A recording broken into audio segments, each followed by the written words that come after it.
News of humanity's victory spread across the galaxy faster than light itself.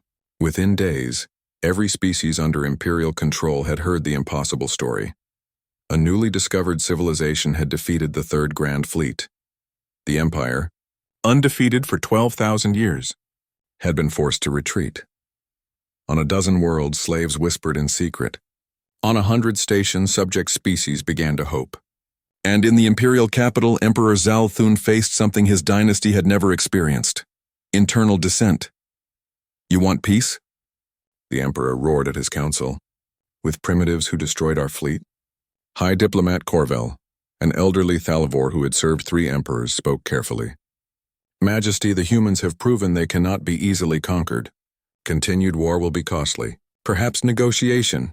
Negotiation shows weakness." "Majesty," Corvel continued, 17 subject species have already begun rebellions.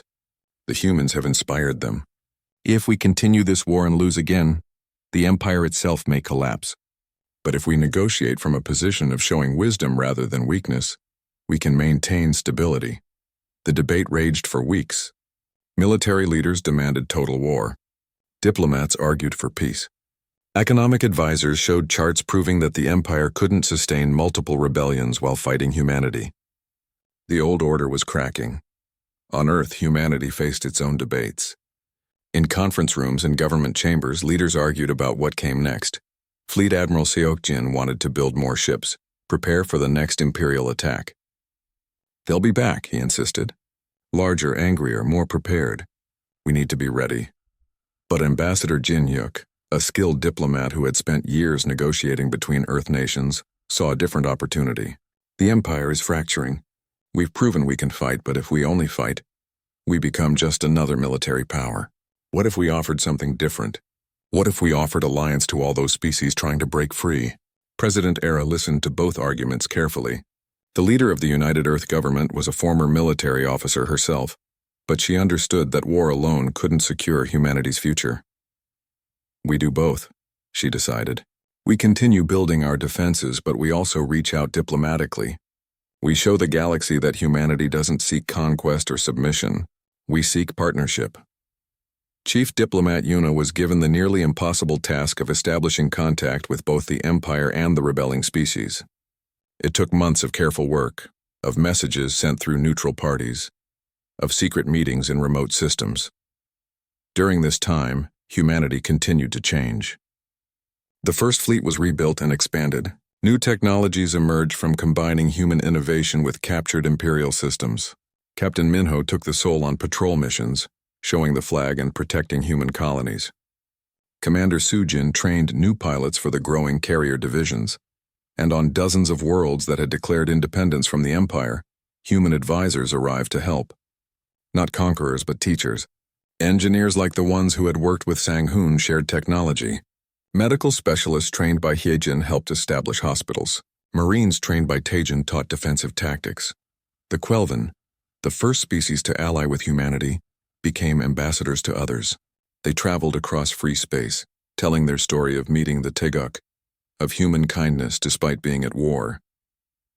9 months after the Battle of Epsilon Eridani, a breakthrough came. High Diplomat Corvel sent a secret message to Ambassador Jinyuk. The Empire was willing to talk. The negotiations took place on a neutral station in unclaimed space. The human delegation was led by Yuna, with Admiral Seokjin and Rear Admiral Dohyun in support. The Imperial delegation included Corvel, and surprisingly Fleet Marshal Vexun himself. The first meeting was tense. Vexun and Dohyun stared at each other across the table, 2 warriors who had tried to kill each other now forced to talk. "You fought well," Vexun said finally. "I have never faced enemies like your species." "You are worthy," Dohyun nodded slightly. "Your warriors fought bravely too, but we don't want to be enemies. We just want to be left alone to live freely." "The Empire does not negotiate with individual species," Corvel said carefully, "but these are unusual circumstances. What do you propose?" Yuna laid out humanity's terms. They were simple but firm: recognition of human sovereignty, establishment of neutral borders, free trade and diplomatic exchange, and most importantly, the Empire would not interfere with species who chose independence. You ask us to give up our authority over subject species, Corville noted. We ask you to let people choose their own path, Una replied. If your rule is just, they'll stay willingly. If they want freedom, trying to force them will only cause more wars like ours. The negotiations dragged on for 3 months. There were setbacks, arguments, moments when everything seemed ready to collapse. But slowly, both sides found common ground. The Empire couldn't afford more defeats. Humanity couldn't sustain constant warfare. And both recognized that the galaxy had changed forever. The Treaty of Titan was signed aboard humanity's largest space station, orbiting Saturn. It established 3 key principles: mutual recognition of sovereignty, freedom of choice for all sentient species, and peaceful resolution of disputes. 23 species immediately declared independence under the treaty's protection. The Empire didn't like it, but they accepted it. The alternative was watching their empire crumble through endless rebellions. 5 years after the KSNS Taeguk first encountered the Galactic Empire, the galaxy was a different place. Humanity had established diplomatic relations with 67 different species. The Korean Space Navy had expanded into the United Earth Space Force, with ships patrolling trade routes and defending free systems. Rear Admiral Do-hyun, now in command of the Expeditionary Fleet, led missions of exploration and alliance building. His flagship was the Taeguk II, a modern warship that honored the original vessel. The old Taeguk itself had been preserved as a museum in Seoul, where millions visited each year to see the ship that had defied an empire. First Officer Ji-won had her own command now, the destroyer Freedom, patrolling the borders between human and imperial space. Medical Officer Heejin directed the Interspecies Medical Institute, researching ways to treat dozens of different alien biologies.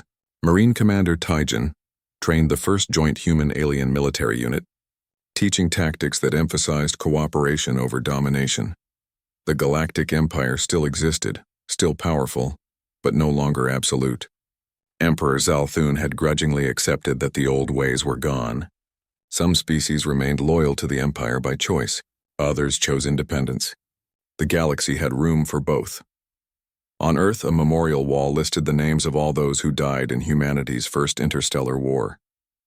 23,000 names, including Chief Engineer Sang-hoon, who had given his life to save his ship in the final moments of battle. People came from all over Earth to pay respects, to remember that freedom had a cost. President Era, in a speech commemorating the 5-year anniversary of First Contact, said, "We went to the stars as explorers. We were forced to become warriors. But we chose to become something more, partners in building a better galaxy. We proved that strength doesn't mean domination, that defending yourself doesn't require conquering others, and that even the smallest voice, if it refuses to be silenced, can change everything." Throughout the galaxy, on worlds speaking hundreds of languages, people heard her words. Former slaves looked up at the stars with hope. Young beings from a dozen species joined interspecies crews on exploration missions, and slowly, carefully, a new order emerged from the old. It wasn't perfect. There were still disputes, still tensions between the Empire and free species. Pirates and criminals took advantage of the changing times, and some species rejected both the Empire and humanity, choosing isolation. But it was better.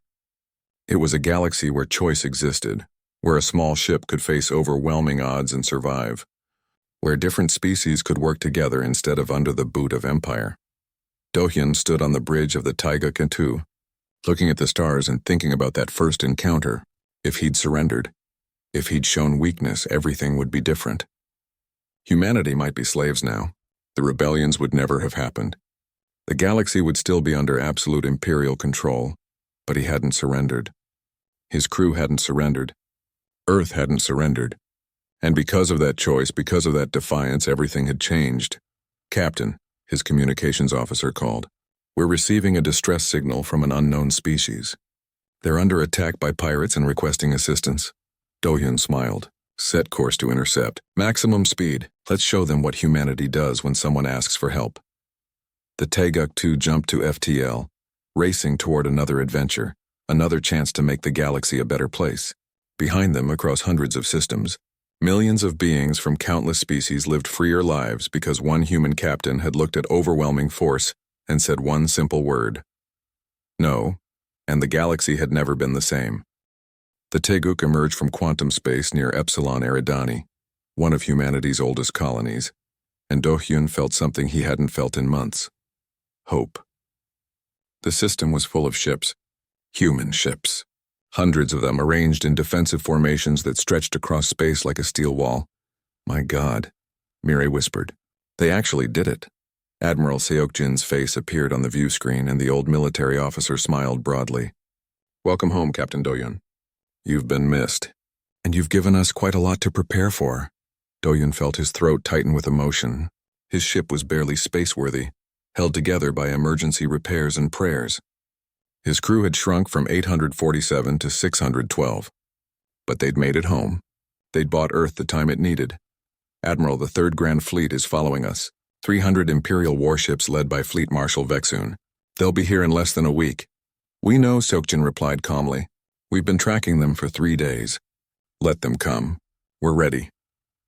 The Teguk docked at Epsilon Eridani Station, and for the first time in almost a year the crew got real rest. Sang-hoon supervised repairs while Hye-jin got her wounded to proper medical facilities. Taejin's Marines finally relaxed, and Do-hyun spent hours debriefing with Earth Command. But there was little time for celebration. The Imperial fleet was coming. 5 days later, long-range sensors detected them. 300 warships emerging from FTL in perfect formation. A show of force meant to terrify any enemy into submission. At the center of the fleet, aboard the massive dreadnought Eternal Dominion, Fleet Marshal Vexun studied the tactical display with satisfaction. Primitive ships, he noted. They've built a fleet, but look at the designs. Crude, unrefined. This will be over quickly. His tactical officer, a Velix named Talvin, wasn't so sure. Marshal, these are the species that destroyed 7 of our ships with 1 vessel. Perhaps we should be cautious. Vexun's eyes glowed with anger. Cautious? We are the Third Grand Fleet. We have conquered worlds, ended civilizations, and enforced imperial law for 3,000 years. These humans got lucky once. Today, luck ends. On the human flagship Seoul, Captain Minho watched the Imperial fleet approach and felt his hands sweating despite his calm exterior. He'd commanded ships for 15 years, but never in actual combat. Never against an enemy this large and experienced. Admiral Seokjin's voice came through his command channel, speaking to all ships at once. This is it. Everything we've built, everything we've prepared for comes down to the next few hours. You all know the plan. You all know your roles. The Empire thinks we're primitives who got lucky. Let's show them what humans can do when we're fighting for our home. The First United Fleet moved into position, not a defensive ball like the Empire expected, but a layered formation designed by Commander Nari's strategic planning. Ships at different distances, different angles, with overlapping fields of fire and prepared fallback positions. They're adapting, Vexun noted with surprise. They're not clustering together like prey. Interesting. The 2 fleets faced each other across 10,000 kilometers of space. For a moment, everything was still. Then Vexun gave the order. All ships advance and destroy. The Battle of Epsilon Eridani began with the largest exchange of fire in human history. The Imperial fleet opened up with plasma cannons and energy weapons, expecting to overwhelm the human ships with superior firepower. But the human shields, built from studying captured Imperial technology and improved by human innovation, held longer than expected. And then humanity returned fire. 2,000 railgun rounds launched simultaneously from 100 human ships. The tungsten projectiles accelerated to incredible speeds, crossed the gap in seconds. Imperial shields flickered and failed under the kinetic assault. Dozens of ships took hits, armor cracking, hulls breaching, systems failing. What? Vexun stared at his display in disbelief. How are their weapons penetrating our shields? On the Seoul, Weapons Officer Yoonji worked her station with deadly precision, coordinating fire across the fleet. Every shot was calculated by combat AI Seojin and its copies aboard other ships. Every round hit with maximum effect. Launch missiles, Minho ordered. 10,000 missiles erupted from human ships, each one programmed with evasive patterns and equipped with penetrating warheads. The Imperial fleet tried to shoot them down, but there were too many, too fast, too unpredictable. Hundreds got through, and the explosions rippled across Imperial hulls. Commander Sujin's carrier division released their attack craft, thousands of small, fast fighters that swarmed the Imperial fleet like angry insects. Each fighter was piloted by a human with an AI co-pilot, giving them reaction times that matched or exceeded Imperial capabilities. But the Empire was learning. Fexun reorganized his fleet, concentrating fire on human capital ships. 3 human destroyers died in the first 10 minutes, their hulls torn apart by focused plasma fire. A cruiser lost engines and drifted helplessly. The Sol itself took multiple hits, shield strength dropping rapidly. All ships, execute pattern Nari, Admiral Seokjin ordered. The human fleet suddenly scattered, ships breaking formation and moving in what looked like chaos. The Imperial fleet pursued, sensing victory. But it was a trap. As Imperial ships extended their formation chasing human vessels, they exposed their flanks to hidden weapons platforms that humanity had positioned days earlier. Railgun fire from the platforms caught the Imperial fleet from unexpected angles. Ships died, spun out of control, collided with each other. The perfect Imperial formation dissolved into confusion, and then Specialist Hanol executed humanity's secret weapon. From Earth, across quantum communication channels, his cyber warfare team launched digital attacks on Imperial ships. They'd learned from captured technology, understood Imperial computer systems, and now they exploited every weakness. Ship computers froze. Weapons misfired. Navigation systems failed. Some Imperial ships even fired on their own allies as their targeting systems were hijacked. "What's happening?" Vexen demanded as his fleet descended into chaos. "Restore control." But the damage was done. In the confusion, Captain Jaewon led his destroyer squadron in a devastating attack run, targeting crippled Imperial ships and finishing them off. Commander Sujin's fighters attacked Imperial engines, leaving ships dead in space. The battle raged for 18 hours, space filled with debris, burning ships, and the bodies of the fallen. Both sides fought with desperate intensity, neither willing to retreat, neither able to gain decisive advantage. On the Sol, Sang-hoon worked in engineering, pushing systems beyond all limits. Sparks flew, alarms screamed, but he kept the ship fighting. "Come on," he muttered to the machinery. "Just a little longer. Hold together just a little longer." A plasma bolt breached the outer hull, penetrated 3 decks, and reached engineering. Sang-hoon saw it coming, saw the wall of superheated gas about to engulf his entire section. In the last second of his life, he activated the emergency containment field, saving his crew but trapping himself on the wrong side. "Tell the captain," he said into his communicator, "that I'm sorry I couldn't fix this one." The containment field held. Engineering stayed intact. The Sol kept fighting. But Sang-hoon was gone. Throughout the fleet, similar stories played out. People died to save their ships. Ships died to save their fleets. Humanity paid in blood for every meter of space, every second of time. But they held. Against overwhelming numbers, against superior technology, against an enemy that had never lost, humanity held the line. As the 18th hour approached, Vexen looked at his tactical display and saw a truth he didn't want to accept. He'd started with 300 ships. Now he had 127 combat-capable vessels remaining. The humans had lost 60% of their fleet, but they were still fighting, still defying him. "Marshal," Talvin said quietly, "we should withdraw, regroup, call for reinforcements." For a moment, Vexen wanted to refuse. But he was a warrior, not a fool. "Signal the retreat. All ships fall back to rally point." The surviving Imperial ships disengaged, jumping to FTL one by one. The human fleet let them go, too damaged and exhausted to pursue. As the last Imperial ship vanished, the humans realized what had happened. They'd won. On the Sol's bridge, the cheer that erupted was tired, relieved, and tinged with grief. 23,000 humans had died in the battle. Entire ships were gone. The space around Epsilon Eridani was a graveyard, but they'd won. The Galactic Empire had attacked with overwhelming force, and humanity had turned them back. Admiral Seokjin's voice, rough with emotion, addressed the fleet. "Well done, all of you. You've done something the galaxy thought impossible. Rest now, mourn our dead. But remember this day. Remember that when humanity was threatened, we stood together and fought back, and we won." Do-hyun, watching from the Taeguk, thought about Sang-hoon and all the others who hadn't made it. The engineer who had kept them alive through impossible odds gone in the final battle. It seemed unfair. But war was always unfair. The battle was over. But Do-hyun knew this was just the beginning. The Empire wouldn't accept this defeat. They would be back. But now at least humanity had proven they could fight. They could win. And they would never surrender.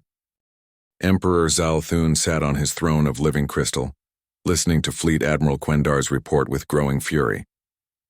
His species, the ancient Thalvor, had ruled the Galactic Empire for 8,000 years.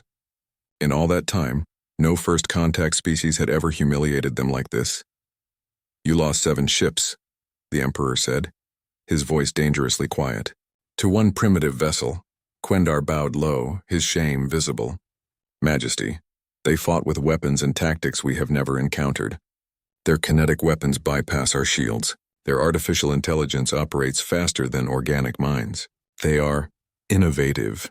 "Innovative," the Emperor repeated. "They are insects that need to be crushed." "Fleet Marshal Vexun," a massive warrior stepped forward, his scarred carapace marking him as a veteran of countless battles. "Yes, Majesty. Take the 3rd Grand Fleet, 300 ships. Find these humans. Find their homeworld. Teach them what happens when anyone defies the Empire." Vexen saluted. "It will be done, Majesty." Far across the galaxy, the Teguk limped through space, jumping from system to system, always staying ahead of Imperial pursuit. The ship was held together by emergency repairs and Sanghun's engineering genius. The crew worked in shifts around the clock, patching holes, rerouting systems, and praying they would survive long enough to reach human space. On the bridge, Science Officer Youngmi studied data they'd collected from the battle. She had spent days analyzing debris from the destroyed Imperial ships, learning everything she could about their technology. "Captain, I have some good news and some bad news," she reported. Do Hyun, looking older than his 38 years after weeks of stress, nodded for her to continue. "The good news is that Imperial technology isn't better than ours in every way. Their shields and FTL drives are superior, yes, but their computer systems are primitive compared to ours. They rely heavily on organic crew for decisions. Our AI gives us faster reactions and better coordination. And the bad news?" Youngmi pulled up a star chart. "We detected long-range sensors tracking us. They're following us, Captain, and based on the signal strength, it's not a small force. I think they're bringing everything they have." Jiwan checked her own sensors. She's right. There are ships shadowing us, staying just out of weapons range. They're herding us, pushing us in a specific direction. They want to see where we go, Do-hyun realized. They want us to lead them to Earth. The bridge crew exchanged worried glances. If the Empire followed them home, if 300 warships arrived at Earth before humanity could prepare, it would be a massacre. "Change course," Do-hyun ordered. "Take us away from Earth. We'll lead them on a chase through empty space. Buy Earth as much time as we can." So began a deadly game of cat and mouse. The Teguk would jump to a system, hide in asteroid fields or near gas giants, and wait. When the Imperial scouts found them, they would fight, destroy what they could, and jump away before the main fleet arrived. Hit and run. Strike and fade, never staying still, never predictable. In one system, they ambushed 3 Imperial scouts, destroying all of them and recovering more technology. In another, they led a pursuit force into a radiation belt that damaged the enemy ships but left the Teguk's heavier shielding intact. They learned to use their environment as a weapon, to think in ways the Empire never expected, but each engagement cost them. Ammunition ran low. Systems failed. People died. After 3 months of running, the ship was at 30% functionality, and the crew was exhausted. Then they encountered the Quelven. The alien vessel was small, damaged, fleeing from Imperial patrols. When Tajin's Marines boarded it to check for threats, they found a crew of 6 beings who looked like they were half-starved. Their translator devices were old but functional. "Please," their leader begged, "don't give us back to the Empire. We'll do anything. Just don't send us back." Do-hyun studied the aliens carefully. They were smaller than humans, with gray skin and large eyes. They looked terrified. "Who are you?" "Quelven. Our species has been enslaved by the Empire for 800 years. We tried to escape to free space, but they found us. When we saw your ship, we thought you were Imperial too. Please, we know you're at war with them. We want to help." Jiwon immediately objected. "Captain, this could be a trick." But Hyejin, who had examined the Quelven, shook her head. "They're malnourished and injured. They've been beaten recently. If this is a trick, it's an elaborate one." The Quelven leader continued speaking rapidly. "We know secrets. We know about the Empire. Did you know there are 47 species under Imperial control? Most of us are slaves, workers, soldiers forced to fight. If you can prove the Empire can be defeated, many of us would rebel. We've been waiting 800 years for a chance at freedom. Do-hyun made a decision. We'll take you with us. But you need to prove you're telling the truth. Tell me everything you know about Imperial fleet movements, technology, and tactics. The Quelven proved their worth quickly. They knew which systems the Empire controlled, which species might be sympathetic to rebellion, and most importantly, they knew about the Third Grand Fleet that was hunting the Taeguk. Fleet Marshal Vexun is commanding it, the Quelven explained. He's the Emperor's best general. Cruel, efficient, and determined. He won't stop until he finds your homeworld or destroys your ship. Then we don't let him find either, Do-hyun said. 6 months after the first battle, the Taeguk's message finally reached Earth. It traveled through quantum relays, bounced between communications satellites, and arrived at Korean Space Command headquarters in Seoul. Admiral Seok-jin read the message 3 times, his hands shaking. Then he picked up his phone and made one call. Within an hour, the United Earth Defense Council was in emergency session. Within a day, the news was spreading across the planet. Humans were not alone, and they were at war. The reaction was chaos at first, panic in some places, denial in others. But humanity had faced existential threats before. They had survived ice ages, plagues, world wars, and environmental collapse. They knew how to unite when survival was at stake. Project Bulwark began immediately. Every shipyard on Earth and in the colonies started working triple shifts. Mining operations in the asteroid belt expanded to feed the factories. The best engineers, scientists, and military minds were recruited for one purpose: build a fleet that could defend humanity. Commander Nari, a strategic genius who had spent years studying historical warfare, took charge of defensive planning. She analyzed everything the Taeguk had sent, every detail about Imperial tactics and weaknesses, and built new doctrines around them. They fight with overwhelming force and expect enemies to surrender, she explained to her staff. They rely on energy shields and plasma weapons. They've never faced an enemy that uses kinetic weapons and cyber warfare. We can use that. In orbital construction yards, new ships took shape. Not exploration vessels like the Taeguk, but pure warships. Destroyers, cruisers, battleships, and carriers. Each one built with humanity's newest weapons and armor. Each one designed to fight the Galactic Empire. The flagship would be called the Soul, a massive battleship twice the size of the Taeguk and 10 times more powerful. Captain Minho, a veteran of the Korean Space Navy, was chosen to command it. Under him, hundreds of other captains prepared their own ships, their own crews. Commander Soo-jin organized the carrier divisions, creating squadrons of small, fast attack craft that could swarm larger vessels. Captain Jae-won trained destroyer crews in hit-and-run tactics, using the Taeguk's example as their guide. And in a secret facility beneath Geneva, Specialist Hanol and his team worked on humanity's secret weapon, cyber warfare systems that could hack Imperial computers and turn their own ships against them. 10 months after first contact, Earth had built a fleet. The first United Fleet consisted of 35 battleships, 80 cruisers and destroyers, and 200 smaller vessels. It was the largest military force humanity had ever assembled, and it was barely ready, because somewhere out there the Taeguk was still running, still fighting, still buying Earth time.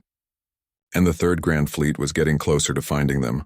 On the battered bridge of the Taeguk, Do-hyun looked at his exhausted crew and made an announcement. Set course for human space. We've run long enough.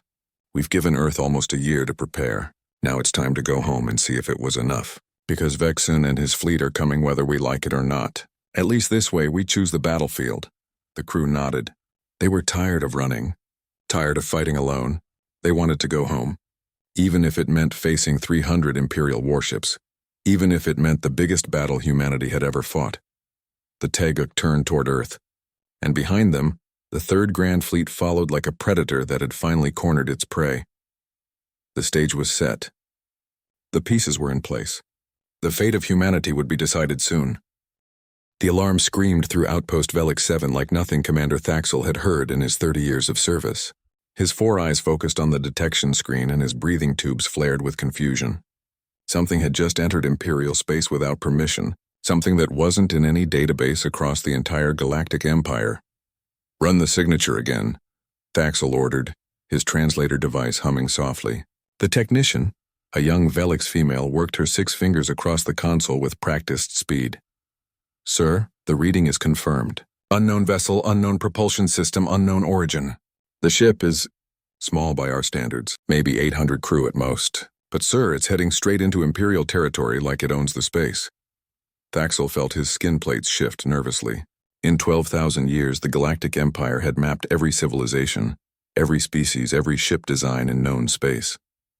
Nothing was unknown. Nothing should be unknown. Send the standard warning. All frequencies. If they don't respond in 10 minutes, we alert the fleet. Far across the void of space, Captain Doyun stood on the bridge of the KSNS Taeguk, studying the star charts that Earth scientists had given him 6 months ago. His mission was simple. Explore the sector beyond human space, look for resources, and avoid trouble. So far, he had accomplished 2 out of 3. Captain, we're receiving transmissions, Mireille called from the communications station. The young officer's face showed confusion as she worked through the data. Sir, it's not any language I've ever seen. The computer can't translate it. Wait, the AI is working on it now. Do-Yun walked to her station, his boots making soft sounds on the metal deck. Around him, the bridge crew of 47 men and women worked quietly, efficiently. They were the best Korea had to offer, and Earth had trusted them with humanity's first deep space exploration mission. How long until translation? Do-Hyun asked. Seojin says maybe 5 minutes, sir, Mireille replied, referring to the ship's artificial intelligence system. But Captain, the tone sounds urgent, almost threatening. Do-Hyun felt his stomach tighten. This was supposed to be empty space. The deep-range scans had shown nothing. No signs of civilization for dozens of light years. Either their scans were wrong or they had just stumbled into something humanity wasn't ready for. Battle stations, he said quietly. Wake everyone up. Get all systems online. Do it quietly, no alarm yet. I don't want to seem aggressive, but I want us ready. First Officer Ji-won moved immediately, her fingers dancing across her console. Throughout the ship, crew members rolled out of their bunks, pulled on uniforms, and moved to their stations. In the engineering section, Sang-hoon began bringing the secondary reactor online. In the medical bay, Hye-jin started preparing for casualties, though she prayed they wouldn't be needed. 5 minutes later, Seo-jun's artificial voice filled the bridge. Translation matrix complete. Playing message now. The voice that came through the speakers was cold, mechanical, absolute. Unidentified vessel. You have entered sovereign space of the Galactic Empire without authorization. State your origin and purpose immediately. Prepare to be boarded for inspection. Any resistance will result in your destruction. You have 10 minutes to comply. The bridge went silent. Do-Hyun looked around at his crew, seeing his own shock reflected in their faces. Galactic Empire, boarding, destruction. This was first contact, but not the friendly kind Earth had hoped for. Sir? Ji-won asked quietly. Do-Hyun took a deep breath. He thought about Earth, about the billions of people who didn't even know aliens existed. He thought about his training, about diplomacy and first contact protocols. Then he thought about the tone of that message, the casual threat of destruction, the assumption that they would simply surrender. Send a response, he said. Let Seojin help with the translation. Tell them this. We are explorers from Earth. We mean no harm to anyone. We did not know this space belonged to anyone. We request peaceful dialogue. However, we will not be boarded. We will not surrender our ship. If they want to talk, we will talk. But we will not be threatened. Miri's eyes went wide.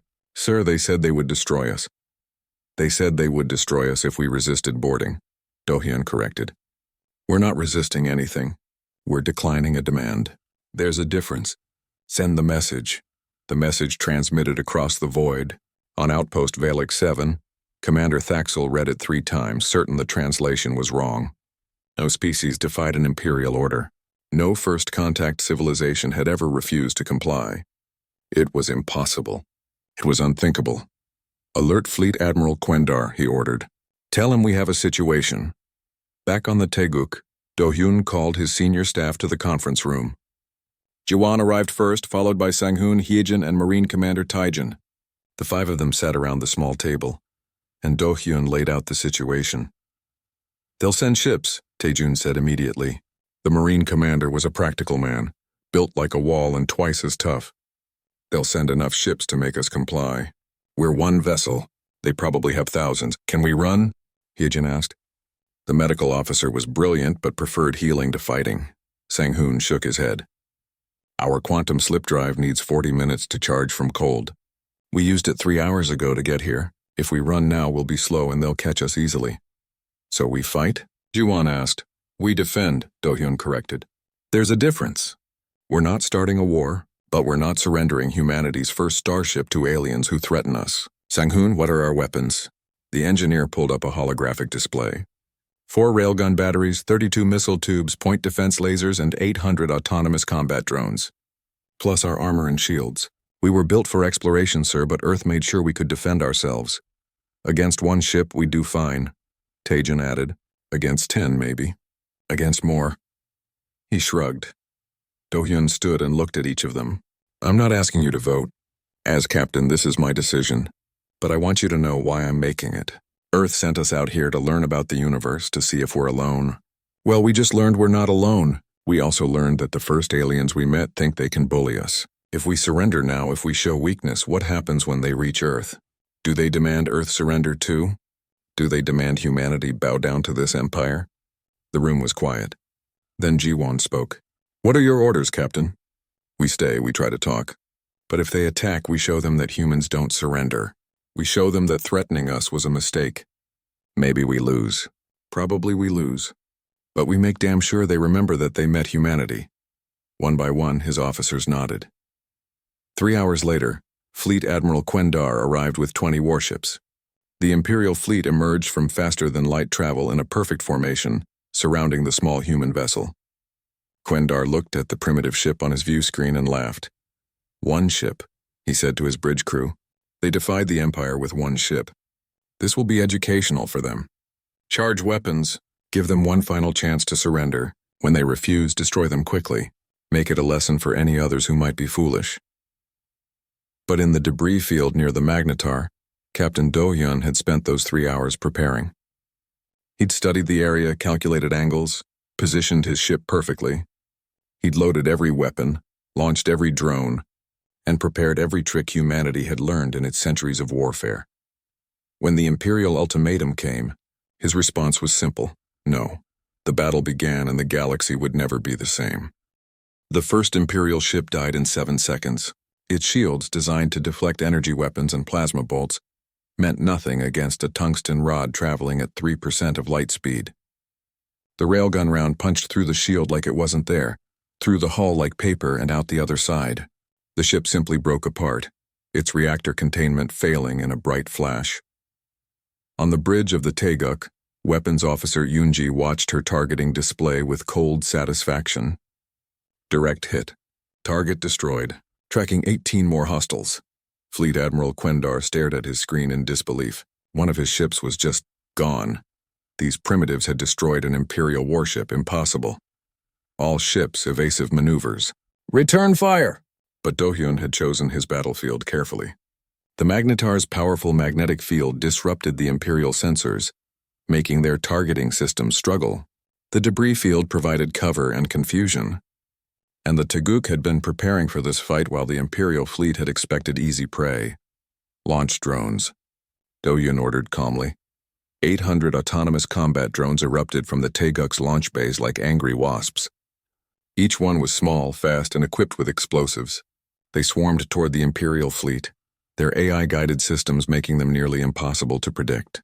Seojun, the ship's artificial intelligence, coordinated their movements in patterns no organic mind could match. The Imperial ships tried to shoot them down, but for every drone they destroyed, 3 more got through. Explosions rippled across Imperial halls. Shields flickered and failed under the concentrated assault. 2 more ships took critical damage, spinning out of formation with atmosphere venting from hull breaches. Sir, they're adapting, Jiwon reported.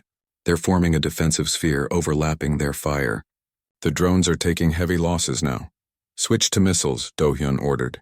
Yoonji, fire patterns delta through gamma. Sang-hoon, I need more power to the forward railguns. In engineering, Sang-hoon was already working miracles. The Taeguk was never meant to fight a battle like this. He was pushing every system past its safety limits, routing power in ways that made the computer scream warnings at him. But he'd been doing this job for 15 years and he knew his ship better than anyone alive. You'll have it, Captain, but I can only give you 3 more full-power shots before we need to cool down. Make them count, Do-hyun replied. 32 missiles launched simultaneously, each one programmed with different flight patterns. Some flew straight, some weaved, some waited and struck from unexpected angles. The Imperial fleet shot down most of them, but 4 got through. 4 was enough. 2 more ships suffered major damage and a third lost its main engines, but the Empire was learning. Fleet Admiral Quendar was a veteran of 100 campaigns. He'd never fought enemies like this before, but he was adapting quickly. Concentrate fire on that ship. All remaining vessels target their engines. If we can't destroy them, we'll cripple them. 14 Imperial warships opened fire at once. Energy weapons, plasma cannons, and missiles converged on the Teguk from multiple angles. The human shields held for 3 seconds, then began to fail. Hull plating burned, compartments decompressed, and people died. In the medical bay, Hyejin worked frantically as casualties poured in. Burns, decompression injuries, shrapnel wounds. Her staff of 12 doctors and nurses worked without stopping, performing battlefield surgery that would have been impossible under normal conditions. But nothing about this was normal. "Seal compartments 7 through 9, Jiwan ordered, her voice steady despite the chaos. "Rewrote life support. Damage control teams to Section 4, we have a fire." Do-hyun gripped his chair as another impact rocked the ship. "Yoonji, those 3 shots Sang-hoon promised us. Use them now." The 3 railgun rounds fired within 2 seconds of each other. The first hit an Imperial cruiser dead center, breaking its back. The second caught a destroyer as it turned, the round penetrating its engines and causing a chain reaction that tore the ship apart. The third missed its primary target, but hit a second ship behind it, causing severe damage. In less than 10 minutes, the Teguk had destroyed 7 Imperial warships and crippled 4 more. But the cost was terrible. 73 crew members were dead or dying. Main power was at 40%. The forward shields were gone, and they'd used 80% of their ammunition. "Captain, we can't win this," Jiwan said quietly so only he could hear. "We hurt them badly, but they still have numbers on us." "We need to run." Do-hyun knew she was right. Pride wouldn't save his ship or his crew. "Sang-hoon, how long until the slip drive is ready?" "Charging now." 8 minutes. 8 minutes felt like forever. Do-hyun looked at the tactical display, thinking fast. 8 minutes meant the Imperial fleet could hit them at least 20 more times. His ship couldn't take that much punishment. "Launch everything," he ordered. "Every remaining missile, every remaining drone. I don't care if we empty the magazines. Launch it all at once. Give them too many targets to track. Make them choose between shooting at us or shooting at the ordnance." It was a desperate move, but it worked. The remaining missiles and drones created a cloud of threats that the Imperial fleet had to address. Their fire shifted away from the Teguk, trying to clear the space of the smaller targets. It bought them time. "Precious bloody time, 6 minutes, Sang-hoon reported. Another hit shook the ship. A plasma bolt burned through the starboard side, killing 15 people in an instant. The Teguk was dying by degrees, bleeding atmosphere and power with every second. 4 minutes. Yoonji fired the last of the railgun ammunition at a pursuing destroyer, scoring a glancing hit that forced it to break off. Taejin led damage control teams through burning corridors, sealing breaches and rescuing trapped crew members. Hyejin worked with blood up to her elbows, refusing to let anyone die on her table. 2 minutes. The ship screamed in protest, metal warping under stress, systems failing one by one. Do-hyun watched his crew work with desperate efficiency, pride swelling in his chest despite the fear. These people were the best humanity had. If they died here today, they would die fighting. 30 seconds. The Imperial fleet closed in for the kill, sensing their prey was weakening. Fleet Admiral Quendar prepared to give the order to finish them. To end this embarrassing encounter and return to proper Imperial dominance. "Slip drive ready," Sang-hoon announced. "Jump," Do-hyun ordered. Reality twisted, space folded. The Teguk vanished in a flash of light, leaving the Imperial fleet behind. They jumped blind, the coordinates random, just away from danger. The ship tumbled through quantum space for what felt like hours but was actually seconds, then emerged in a different sector entirely. The bridge was quiet except for alarms and the sound of damaged systems. Do-hyun looked around at his battered crew, at the destroyed consoles and the emergency lighting casting everything in red. "Damage report," he said softly. Jiwan pulled up the information, and her face went pale. Hull integrity at 51%. Main power at 38%. Weapons empty. Shields down. 73 confirmed dead, another 94 wounded. "Captain, we're barely holding together." Do-hyun nodded slowly. They'd survived. They'd actually survived. And more than that, they'd hurt the Empire. They'd shown that humanity could fight back. Mireille, can you send a message to Earth? The communications officer checked her systems. Yes, sir. But it'll take weeks to get there at this range. Send this message, first contact made. Empire hostile. We engaged 20 Imperial warships. We survived. They did not expect us to fight. They did not expect us to win. Tell Earth to prepare. Tell them to build ships, build weapons, build defenses. Because the Empire will come, and when they do, humanity needs to be ready. He paused, thinking about the crew members who would never see Earth again, about Sang-hoon's heroic work keeping them alive, about every person who had faced impossible odds and fought anyway. Tell Earth one more thing, Do-hyun added. Tell them we're coming home, and we're bringing a warning. The galaxy is not empty, it's not friendly, but humans don't surrender. We never have. We never will. The message transmitted across the void, carried by quantum signals toward home. Behind them, somewhere in the dark, the Galactic Empire was mobilizing. Humanity's first battle was over, but the war was just beginning.